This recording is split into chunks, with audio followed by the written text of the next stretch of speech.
शिवाय नमस्तुभ्यम दोस्तों, आप सब कैसे हैं यह बताने के लिए कमेंट बॉक्स में हर हर महादेव जरूर लिखिएगा। होली का त्यौहार अभी चल रहा है तो होलिका दहन हो चुका है, अब भाई दूज की बारी है। तो ऐसी कौन कौन सी चीज़ें हैं, कौन कौन से काम हैं जो हमें होलिका दहन के बाद करने चाहिए, ज़रूर से करनी चाहिए। होलिका दहन के बाद घर की कुछ ऐसी चीज़ें होती हैं जिन्हें हमें घर से निकाल देना चाहिए। वास्तु के अनुसार अगर होलिका दहन के पश्चात यह चीज़ें हमारे घर में यूं ही पड़ी रहती हैं तो ये चीज़ें नकारात्मकता को जन्म देती हैं। होलिका दहन बुरी शक्तियों का दहन करने का प्रतीक माना जाता है। ऐसे में अगर ये वस्तुएं घर में बनी रहती हैं तो माता लक्ष्मी घर में नहीं टिकती, वह अपने जाने का मार्ग बना ही लेती हैं। और आपने देखा होगा, अगर महसूस भी किया होगा कि हम कमाते तो बहुत हैं, आमदनी बहुत अच्छी है, लेकिन बरकत नहीं होती। सैलरी आने से पहले ही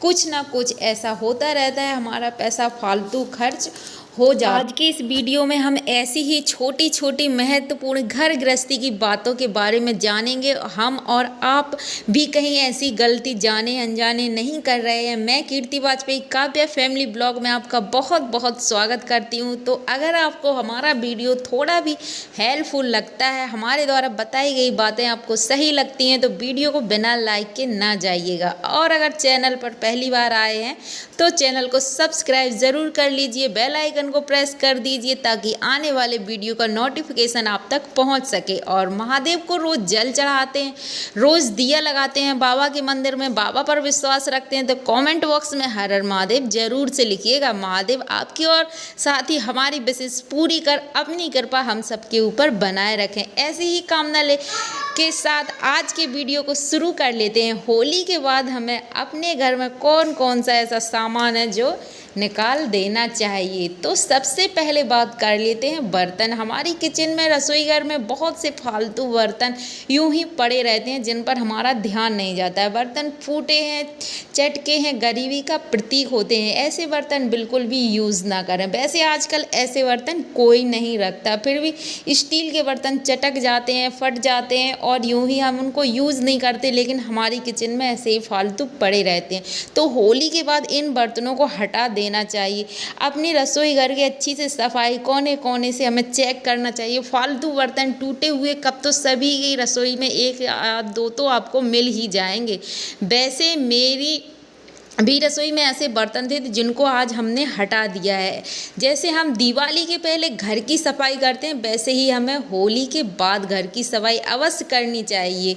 ऐसा करने से हम नकारात्मकता को घर से निकाल देते हैं। तो पहला तो हमें रसोई में टूटे फूटे चटके बर्तन इत्यादि नहीं रखना है, इनको तुरंत ही हटा दें। अपने अपने पुरखों के मुँह से यह बात सुनी होगी कि फूटे बर्तन में भोजन खाना, भोजन बनाना इत्यादि से गरीबी आती है। गुरुदेव प्रदीप मिश्रा जी भी अब यही बात अपनी कथा में कहते हैं कि फूटे बर्तन रखने से आपकी किस्मत भी फूट जाती है। तो इनको आज ही हटा देते हैं। दूसरी ऐसी कौन सी चीज़ है जान लेते हैं जिसको टूटी फूटी हमें घर में नहीं रखना चाहिए। तो दूसरी चीज़ है झाड़ू।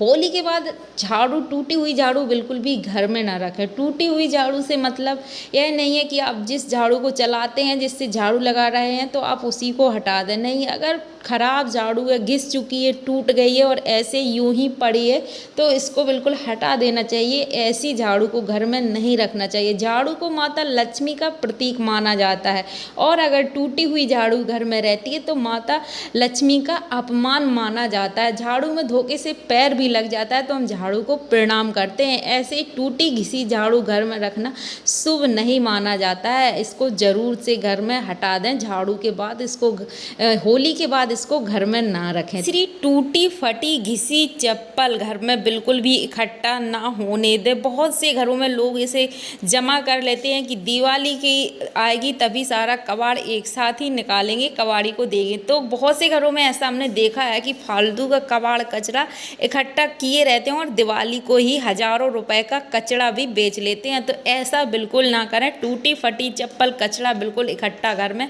ना होने दें। चप्पल अगर टूट गई है, घिस गई है तो इसको बिल्कुल हटा दें। यह सब गरीबी और नकारात्मकता को उत्पन्न करती हैं। इन चीज़ों से हमारा राहु ग्रह खराब होता है, शनि महाराज भी हमसे रुष्ट होते हैं। अब जान लेते हैं चौथा हमें क्या करना चाहिए। होली के बाद घर के में जाले बिल्कुल भी लगे ना रहने दें। दिवाली को हम बहुत अच्छे से घर की सफाई करते हैं, जाले वगैरह साफ करते हैं। ऐसे ही होली के बाद भी घर में हमें जाले साफ कर देने चाहिए। जाले का मतलब होता है गरीबी, बुढ़ापा, बीमारी, तो इनको घर में बिल्कुल भी ना पालें। होली के बाद हम घर के रंगों की धुलाई करते हैं, सफाई करते हैं, लेकिन थोड़ी सी और मेहनत कर लेनी चाहिए और जाले वगैरह स्टोर रूम की सफाई, डीप क्लीनिंग ज़रूर से करनी चाहिए। दिवाली के लिए ना ही बैठे रहें कि ये सब वास्तु के अनुसार ये सब चीज़ें सही नहीं होती हैं। पाँचवा ऐसा कौन सा काम है वो भी जान लेते हैं। होली के बाद बाथरूम, सिंक इत्यादि जहाँ पानी होकर गुजरता है उनकी बहुत अच्छे से डीप क्लीनिंग सफाई करना चाहिए। सिंक, बाथरूम, बेसिन में नमक और फिटकरी का पानी ज़रूर डालें। नमक और फिटकरी के पानी से अच्छे से सफाई कर देनी चाहिए। राहु का प्रभाव थोड़ा सा कम होता है। यह तो हो गई वास्तु उपाय या नियम की बात। अगर देखा जाए तो यह सब जो कार्य हम करते हैं तो इनसे हमारी मंथली और तिमाही सफाई का रूटीन बना रहता है, जिससे बैक्टीरिया, कीटाणु घर में नहीं पनपते हैं और हम बीमारियों से बचे रहते हैं, जिससे हम बहुत सारी अपनी बचत कर लेते हैं, बहुत सारे पैसे भी बचा लेते हैं। माता लक्ष्मी हमारे घर से बाहर फालतू खर्च में नहीं जाती हैं। ऐसा करने से हम बहुत सारा अपना पैसा और समय दोनों बचा लेते हैं। तो अगर आपको आज का वीडियो थोड़ा सा हेल्पफुल लगा हो, हमारे द्वारा बताई गई जानकारी आपको पसंद आई हो, तो वीडियो को लाइक ज़रूर कर दीजिए और दोस्तों के साथ शेयर करना बिल्कुल भी मत भूलना। मिलते हैं ऐसे ही दूसरे वीडियो में, तब तक के लिए श्री शिवाय नमस्तुभ्यम। हर हर महादेव।